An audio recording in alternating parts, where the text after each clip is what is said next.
اعوذ بالله من الشیطان الرجیم بسم الله الرحمن الرحیم. نن مونږه په ناول کې مکالمه او ژبه په دې خبره کوو.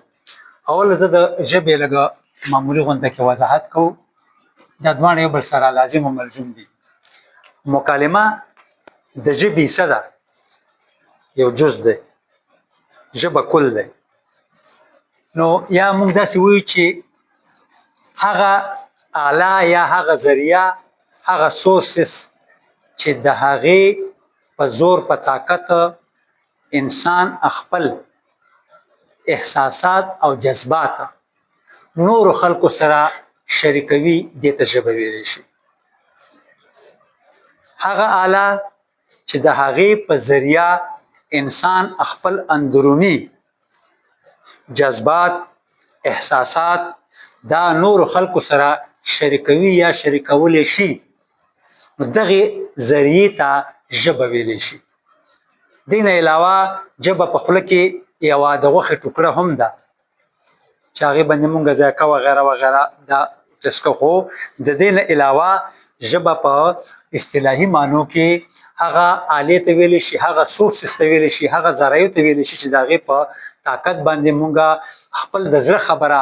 د خپل ذهن خبره نورو خلکو سره شریکو. دا ژبه ده، رسولی شي. دا ژبه ده. ټیک شوه؟ او د ناول ژبه چې کوم ده، نو چونکې په ناول خبره کوو، د ناول ژبه به د روزمرې مطابق وي، ځکه چې د خپل ماحول عکاسي کوي. زموږ چې څه ماحول دی او په ماحول کې کومه ژبه رایج وي، کومه روزمره او محاوره مونږ استعمالو، دا بالکل د دې مطابق وي. او دې کې به پیچیدګي نه وي، مشکل پسندي به پکې نه وي. دا ژبه به انتهایی ساده وي، ځکه چې مونږ ناول چا دپاره لیکو، نو زمونږ کاري عوام دی، مونږ عوام مخې ته ایښی وي. مونږ به کوشش کوو چې مونږ په دې کې عوامي روزمره او محاوره استعمال کړو او د پیچیدګۍ نه، مشکل پسندۍ نه ځان وساتو. که چېرته ارادتاً یو ناولنګار یا یو لیکواله په دې کې د خپل علمیت اظهار دپاره داسې مشکل تراکیب راوړي یا داسې نامانوسه محاورات استعمال کړي یا د روزمرې خلاف لاړ شي چې په هغې باندې عوام نه پوهېږي، نو د دې ناول بنیاد تباه و برباد کو، جرړې ولویستې. دا ناول به کامیابي حاصله نه کړی شي. نو دې دپاره ضروري خبره دا ده چې دا به عوام مکالمه اصل کې بنیادي طور باندې د ډرامې اهم جز دی، ځکه چې ډرامه په سټیج موږ ته کېږي، لګي په سټیج ډرامه کېږي. لومبۍ ډرامه په یونان کې په ایتنز ښار کې په 500 قبل مسیح کې سټیج شوې وه. نو هلته به سټیج ډرامې کېدې، نو هلته مکالمې نه بغیر خو کار نه کېږي. خو ناول کې عموم چې کوم دی مکالمه دا د دې یو جز دی، اهم جز دی. مکالمه چې کوم ده په ناول کې، دا مکالمې به چستې وي، پستې به وي، نرمې به وي چې کاري په خپل ګرفت کې واخلي. او دا مکالمې به دومره جاندارې وي چې په کیسه کې ساه واچئ او کیسه مخ په وړاندې بوځي، ساه پکې واچئ. او دې سره به بل کمال دا وي چې دا مکالمه به مونږ ته د کردارونو خوی، خاصلت، مزاج واضحه کوي. یعنی یو ناولنګار به داسې مکالمې راغی چې کم کردار د خولې نه دې دا مکالمې وباسي چې د هغه کردار خوی، خاصلت، پیژنګلو، هر څه، مزاج، عقیده، نظریه، دا مونږ ته د مکالمو په ذریعه باندې پته ولګي چې دا د دې نظریې خاوند دی، دې سوچ خاوند دی، دا خوښه دی، دا ناخوښه ده، وغیره وغیره. اوس په دې نه علاوه چې کوم دی، نو مونږ مکالمې ته راځو. مکالمه باندې خبره کوو. مکالمه چې دا دوه یا د دوو نه زیاتو کسانو ترمنځ چې کومې خبرې اترې کېږي، دوه، یو خو نشي کې، دوه خو به خامخا وي، دوه خو لازمي ده، کم نه کم دوه، دریم کېدی شي، څلورم کېدی شي، پنځم کېدی شي، شپږم کېدی شي، اووم کېدی شي، دې باندې قید نشته. خو دوه یا د دوو نه زیاتو کسانو ترمنځ چې کومې خبرې اترې کېږي او لیکوال هغه خبرې اترې په همغه صورت کې رانقل کړي، راواخلي، نو دې ته مکالمه ویلی شي، ادبي مکالمه ورته ویلی شي. خبره ته مخیل دی د دوو کسانو ترمنځ چې کومې خبره اترې کیږي دا د ماغي په الفاظو کې په مغه طریقه باندې چې کله ناولنګار یا ادیب یا لیکوال را نقل کړي ته ادبي مکالمه ویل شي. ټیک شو. د سره بیا د مکالمه خپل خوبیانې لکه څنګه چې په جبه کې خبره وکړه مکالمه به عموما داسې د روزمري او د محاورې خیال په کې ساتل شي. په دې کې به دا خیال ساتل شي دا لازمي خبره ده او دا به فطري وي. نو چې روزمري او د محاورې مطابق شو خو فطري شو کنه. مونږ چې ماحول کې کومه ژبه استعمالو او ناولنګار عمدغه ژبه التراوړي استعمالي کی د مکالمې په دغه کې په ساخ کې نو لازمي خبره ده چې دا فطري شو. نو دا به فطري وي غیر فطري بنوي. اوس فطري باندې خبره د کردار منصب عمر پوها ټیک شو او عقیده او دې سره بدا خبره په ذهن کې ساتي. اوس چې کله مکالمه نگار مکالمه یو کردار لور کوي یو کردار د موږ سره په ناول کې دی په ډرامه کې دی په افسانه کې دی یو کردار دی نو دې کردار منصب څه دی یعنی د دسه روزګار دی او څه طریقې ده. تاسو خیال وکړئ ما تاسو مخکې ځل خبره کړې وه چې د ژوند د هرې شوبې سره تعلق لرونکي خلکو خپل اصطلاحات دي. اسې مثلا موږ دې ته څه وایو دې ته موږ څه وایو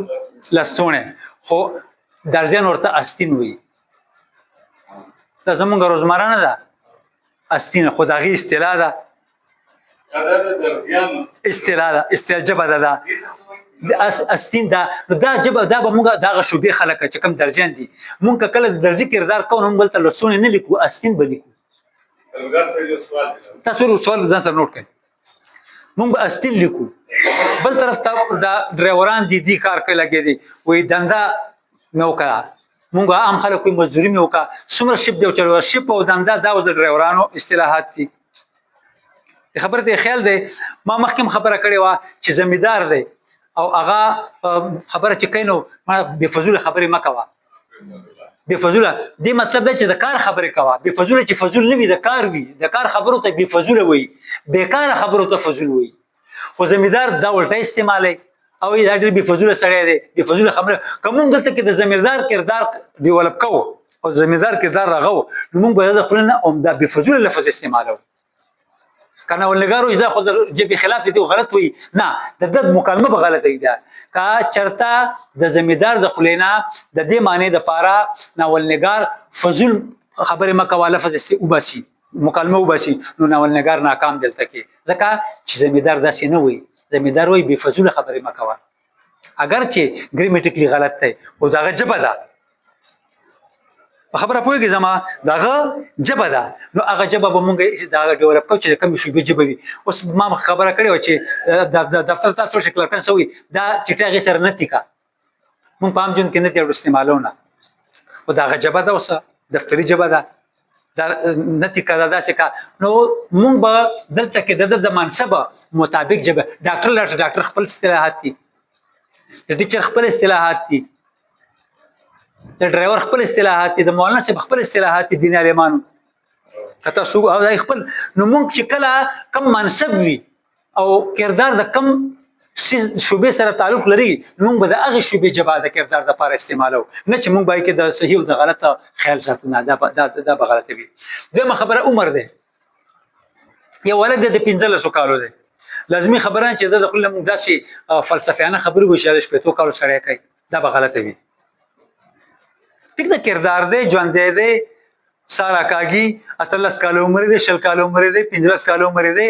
خو د عقل دومره میچور او پوخه نه دی چې دا 20 کالو د سړي په غونډه کې تجربه د دې وي او د هغه تجربه مشاهده په استعمال کړه ولې د هغې نه ټول عامو خلکو ته پیش کړي. ځکه یو وخت کې دی مست دی دغه نه خولې له مونږ د مستۍ مکالمې او د عمر مطابق مکالمې به د خولې نه مونږ وباسو. که دا د عمر مطابق نه وي او مونږ د 15 کالو سړي مکالمه د خولې نه وباسو نو دا به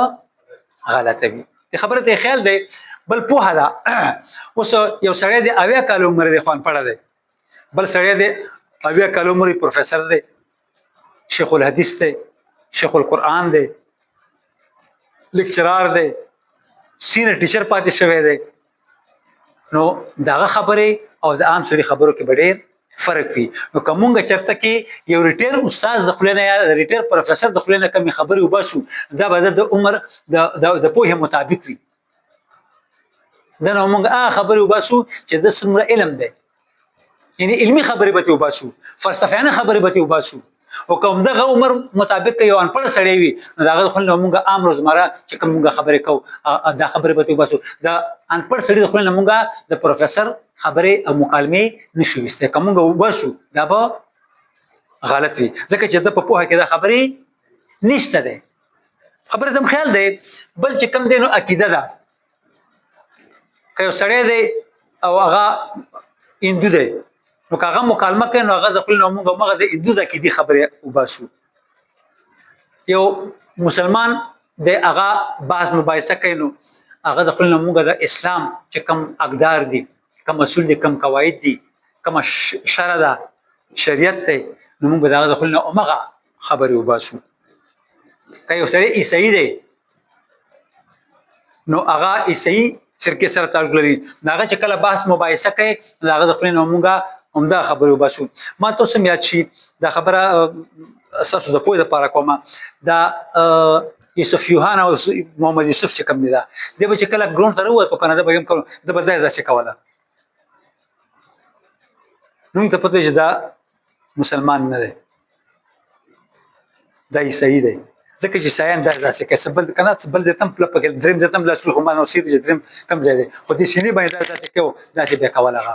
نو ما ته موږ ته پته وي چې دا شی دا عیسائی دی نو که مسلمان به راووتو نو هغه به یا به یا به هغه دعا وکړه یا به لاسونه یا به اسمان ته لاسونه خو بهرحال سجده به یې وکړه موږ ته پته لګي دا مسلمان دی د عقیدې نه مراد دغه څیز دی چې کوم کردار وي فار ایگزامپل د کرکټ ګراوند دی او ناولنګار یو منظر دلته پیش کوي راکاږي لګی دا نو که مسلمان وي دی به الله اکبر نارې به وهي دی به قبلې ته مخامخ دا سجده به کوي که عیسائی وي هغه به سب نور خپل الفاظ استعمالوي که هندو یا به خپل خو سجده و کم از کم موږ په ګراوند کې اوسه پورې دې خلکو نه ده لیدلې بغیر د مسلمان نه نو دا د عقیدې مطابق مکالمې به داسې وي دې خبره ته هم خیال دی تاسو ذهن کې چې کوم سوال لري ځان سره نوټ کوئ خیر دی بیا به اخر کې په دې خبره کوو حدیث سره سره به دا مکالمې چې کوم دي دا به د موقع محل مطابق وي یعنی بلیغي به وي څه شی به وي بلیغي وي موقع محل مطابق نه څه مراد دی اوس کا د غم منظر دی دلته به مکالمه نګار د ناولنګار به د کردار د خلونه د غم خبرې وباسي د خبرې ته خیال دی او کنه د خوشحالۍ منظر دی واده دی خوشحالي ده نو دلته به ناولنګار د کردار د خلونه د خوشحالۍ خبرې د واده سره متعلقه خبرې به وباسي ما ته یو ډرامه په دغه باندې پی ټي باندې کېده اسماعیل شهید پکې داسې منټل غونډه کوي کنه هغه سره کور ولا سره ریموټ شي بټن دبو کې د منټل غړي وړي شروع کی یو مړ شي دوا ته ورغلي کونسلر می پکې څنګه د لاس چت کې کنه هغه بټن وایي او د پاکستان سره شروع کی چراواړه واسنه راوړ می بولنه اول د خلک چې بل ته ګوري دا سوي لګي دا خلک ټول غم اخته دي لګي دي ورکه د پاکستان درې ویرا باندې کې په خپوخ پوخي وي ځکه چې د موقع محل مطابق نه وي نو دغه خبره څه ده هغه د موقع محل مطابق په دې کې بخیله ژبه به اسانه وي سادهګي پکې وي او تصنع او پاک وي مخکې خبرو کا تصنع پکې وي دا به ناول جوړ وباسي ناول به تبا کوي تصنع به هر ځای کې موږ ځان بچ ساتو څومره ادب ده ادب کې تصنع بالکل قابل قبول نه ده او که څوک کوي نو غیر راوازه پته لګي لکه څنګه چې په شعر کې د احمد او داور اندازه لګولې شو دا سیمونګه په نثر کې د تصنع اندازه ډیره په اسانه لګولې شو دې خبرونه او پاکوي لا دا ناول ډراما او وغیرہ افسانه د دې اهم څه چې کوم مکالمه ده او دلته د خیال ساتل پکاري چې مکالمه به دومره جاندار وي چې دې کیسه مخ په وړاندې مزان سره بوزي په کیسه کې ساوا چې مخ کې ځان سره روانه کې بوزي او دا مکالمه د کردار په پیژندنه کې په پیژنګلو کې موږ سره مدد وکړي چې موږ کردار اصلیت ته کوشش د مکالمو په ذریعہ باندې او د اصلیت موږ پیژنو چې د کم قسم سړی دی کم کې دی والا سړی دی کم سوچ والا سړی دی مثبت سوچ دی کم منفي سوچ دی نو دا به موږ د څه په ذریعہ باندې د مکالمې په ذریعہ باندې به موږ دا کوو په دې کې ورسره د مکالمې په ذریعہ باندې موږ ته د کردار د خبرو اترو اسلوب اندازم لګي چې د خبرو انداز څنګه دی لکه مثلا یو ډرامه د مڼې پشمار دي هغې وایي قدم راواله دا د تکیه کلام دی د کردار نو هغې نه موږ ته پته لګي چې د اسلوب څه دی اندازې بیان څه دی د په کوم انداز کې خبره کوي څنګه کولی شي لګي دا د دې نه علاوه د کردارونو په عادتونو خصلتونو په مزاج باندې مکالمه رڼا اچي او د موږ سره ډېر مدد کوي چې موږ د کردار خصلت مزاج سوچ او فکر وپېژنو نو مکالمه په ناول کې په ډرامه کې په افسانه کې دومره اهم کردار ادا کوي که موږ وایو چې د پلاټ نه پس مکالمه ډېر لوی کردار ادا کوي اهم څیز دی کردارګر نه پس نو دا به خبره بې ځایه نه وي اوس که ستاسو په ذهن کې څنګه سوال وي نو تاسو هغه کولی شئ